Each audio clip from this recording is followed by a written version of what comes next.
I believe situations like that, folks should go to court, and you should have a right and due process. That's before what confiscation. You should appear personally in front of a judge before confiscation. I believe in due process. Okay. Folks that are not in law enforcement, folks that are not professionals, I just don't think that we're going to get all kinds of phone calls. I mean, it's just going to, you can be angry at somebody and make a phone call like that. You got to have proof. Yeah. Got a question there. Hold on. So, if the law does get passed, I don't even know what's all in the law. I would have to uphold it if the law gets passed. But would there be a due process before? We don't know what the law is yet. I don't make the law. I have to uphold the law. Okay. All right. Okay, I think that explains it, because you have been saying that, well, you hadn't said that you would go and confiscate the guns. And that's basically what I was looking for, was we would have to look at due process. process. And if this red flag thing. So let's talk about some of these bills that are out there that are kind of a little radical for some in this room. So in the past, the governor has pushed these bills into his budget for April because he didn't control both houses. So you had a Republican Senate and a Democratic Assembly. Because now he has control over it, what they're doing in Albany, there's two conflicting bills. So you have the legislative bill, and these folks are generally from New York City, they're the majority, and then you have the governor's bill. They're completely different bills. For example, the marijuana bill. The legislative bill is completely different from the governor's bill. The governor's bill states that you can't smoke in public. Certainly would do that. Over 2 ounces, you're going to get arrested. It's illegal. And the legislative bill doesn't say any of that. So we have two conflicting bills, and it's like that for most of the bills. And I can tell you, after being up there for a few days last week, that I don't believe the marijuana bill is going to pass. Because the law states, federal law states, you can't use proceeds from narcotics. You can't put it in the bank if it's an FDIC bank. So they're going to have to set up their own bank. Then there's only several companies, like 4 or 5 companies, that monopolize it. Is it going to happen here? I believe it is going to happen. I don't think it's going to happen this year. Why? We all know what this is really about. It's about money. Massachusetts, New Jersey just passed it. This is about money. That's really what this is about. So when you look at some of these bills that you're hearing about, realize that there's two competing bills. You have the governor's bill, what he wants, and you have the legislative bill, which is really run with a lot of the folks who are down in New York City that don't. There's so many different bills. For example, there's a bill involving the jails. Thank you, sir. And the folks in New York City think a prison is a jail, and it's not. So I invited some of these folks from the assembly. They're going to go to Ulster, the correctional facility, see what a prison is, and then they're going to come over to the sheriff's office and look at the jail. And they're going to see. It's not the same thing. It's completely different. Yet they want us to do all these rules, these rule changes that they're implementing, that the state commission on corrections isn't even at that level that they're at. So keep that in mind when you look at these bills. There are two conflicting bills, and one is from the governor and the other is from the legislature. So we would, just to make it clear, we would appreciate your help and your advocacy for, as you stated, the due process to include a personal appearance in person before the judge prior to confiscation. So we'd love to work with you on that. Well, obviously, if it's domestic violence or there's a violent situation that occurs, we're probably going to take your weapons because we don't want you to use them to kill somebody. Maybe a wife that you're angry at or an ex-girlfriend that you're angry at. There's certain situations that are going to be different. You realize. Based on protocol in a dangerous situation, you alleviate the situation. Right now. Understood. That's the rule right now. Sure. And one other thing that we would like to work together with you on is we would like to have some sort of relationship on a certain level to help with our Eddie Eagle program. And I see from the smile that you already I've looked at that. I've already had a discussion with the folks in Windberg. And the biggest problem is this. And it's not really a problem. The way you raise your children is your business. just like it is for somebody else that doesn't want to do that. So if they don't want to do it, it's their kids. They don't have to do it. Just like if you want to train your kid to do it, that's your business. The issue is that we're in New York, we're in Ulster County, and the minute you say the word NRA, it just brings up all these negative connotations, and people just have a negative response to that. My opinion on that, it's gun safety for a young kid, and do I personally feel that there's anything wrong with that? No.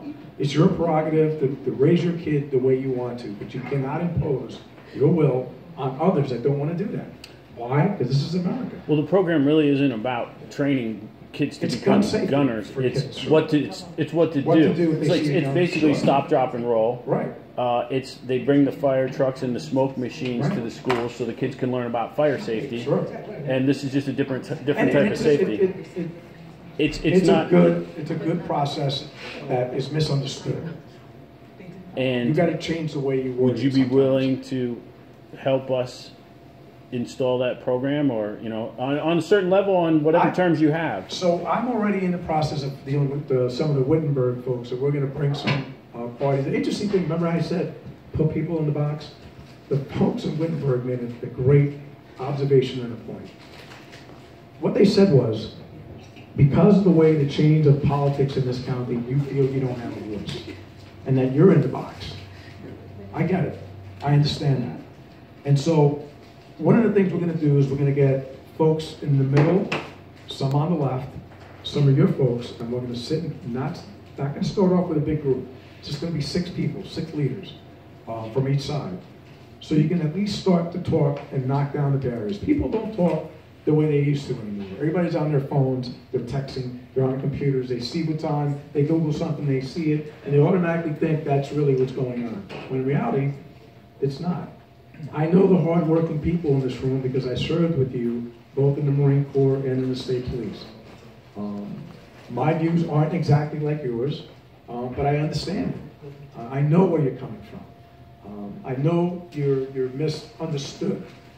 And I know you feel like the folks in Wittenberg said that, wait a minute, I feel like I'm the one that's in the box. And to a certain extent, because of today's politics, I completely understand that. All I can tell you is, my perspective of being a Marine, a trooper from Plattekill, is that when I make a decision, I'm thinking about you. Sometimes they're not going to be exactly what you're thinking. But I will tell you, it's going to be as middle of the road as I can make it. And that's all I can do. You may agree to disagree with me, and I respect that. And I hope that you can respect me when I make my decisions as to why I make the decisions. I work for every single one of you. I said that before, and I mean that. If you have a question or something, and I agree with you, like the amendment issue, I agree with you. That is not fair. You already did your process with your pistol permit. Why go through that again? Especially when it says on the website, on the Q&A part of the state police, that it's for record keeping. But what solutions? I don't make the law. I have to uphold them. The solutions I gave you, what they are, you either go to the Assembly and the Senate and change the law, or you do a lawsuit. I got another question. I asked you this up at Wittenberg, and I've asked the New York State Rifle and Pistol Association, who is funding all of the billboards around this area? I have no idea. You asked me that before? I don't know. And nobody has been able to give me an answer. But I believe they've got incorrect information on them. And somebody write a letter to the editor. What? Write a letter to the editor. Write something in the newspaper, and maybe somebody will respond to you. Okay. Have you actually gone through and seen how the Eddie Eagle program is done? Have you seen the whole program? I have not seen the entire program, but I did get the link and I looked at some of it, and it's a safety program. I understand it. But the issue with that, again, I go back to the way people want to raise their kids is their business. If they don't want to do it, that's fine. And they have that option. They do. But now, part of the problem here is just what you had done. You brought in we started discussing the Eddie Eagle program, and you brought the NRA right away. The NRA made a point of not putting the NRA in anything that has to do with the Eddie Eagle program. In none of their material you see anything. That's not true. I was going to say. Not supporting that's not the true. NRA. I just got a fresh supply. It's stamped it says NRA. NRA. They have to put it on there legally. It's being printed by the NRA. There's nothing in there asking for support or anything for the NRA. How's the NRA? It looks like a duck, it sounds like a duck, to most people it's a duck. And that's the way they're gonna look at it. I'm just being realistic. I was the New York State Eddie Eagle coordinator for 10 years. I'm the one who brought the costume to New York State. Right. I did that program throughout many schools throughout the state. When that program is brought into the schools, there is a letter sent home to every parent saying if you don't want your child to attend this, there'll be another alternate program for them to attend. And I'll say probably one, maybe two students out of every single school I ever did. Are you still doing it now? I'm not doing it. I handed it off to somebody else. Is somebody else doing it? Somebody else is doing it. What schools are they doing it? It's not in the schools right now because of that reason. It's been branded an NRA program and they won't allow it in. And that is an issue. And would like to work around that somehow. You know, that's what I'm saying is work together I'll with work you. with the folks in Wittenberg and we'll figure something out. Part of the problem we have, and it's beyond you, is there's a choice there, right? And those people that don't want to be involved with the program, rightfully so, they can have their choice not to be involved. But the problem I see from our end of the deal is we are being denied to offer the choice to those people that would want to be involved with the program. The question that was raised up in Wittenberg by the undersheriff was, do you do that here? Do you do that program here? Do you? Why not? Why don't you do it here? What do you mean here? At this meeting? Put it out, publicize it, and run the program through here. Why can't you run it through here? Instead of going to the schools? Right. Well, it's If they're not geared allowing towards you in the elementary schools, children. But if they're not allowing it in schools, why don't you do it here? I'm Bob Whitmer, Vice President, Wittenberg Sportsmen's Club. Actually,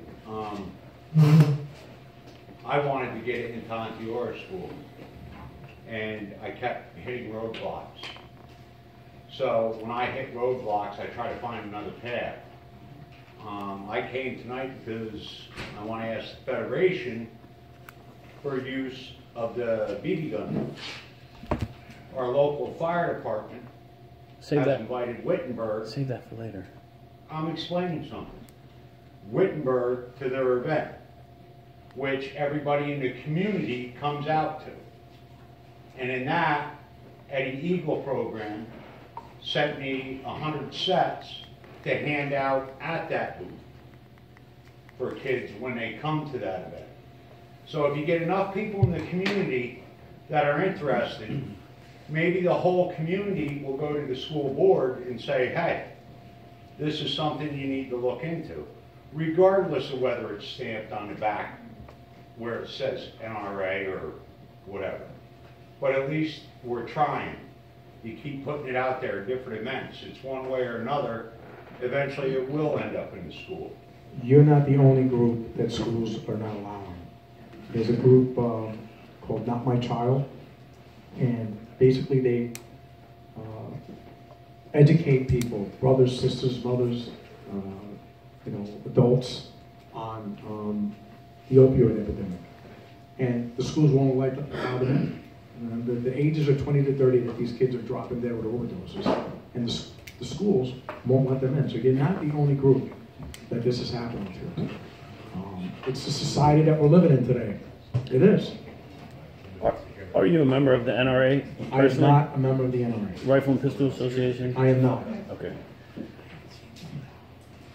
I don't need to be a member of a gang or NRA. I'm not calling the NRA a gang to be who I am. Sure. I'm a gun owner, and I'm happy I own 8 guns and a shotgun, and I'm an American citizen. I have a right to decide whether I want to join the NRA or a gun club or not. It's my choice. Anything else? No. Sportsman related? Thank you very much.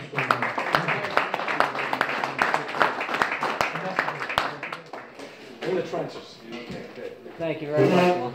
Thank you. Did he get some 50-50 tickets? Yeah. He bought more than anybody else. He probably bought more than anybody else did at one time. I'm probably going to win, so I'm going to leave it to Sarge. I'm in law enforcement. We always set up our law enforcement. That's the way we do it. Okay, we have another.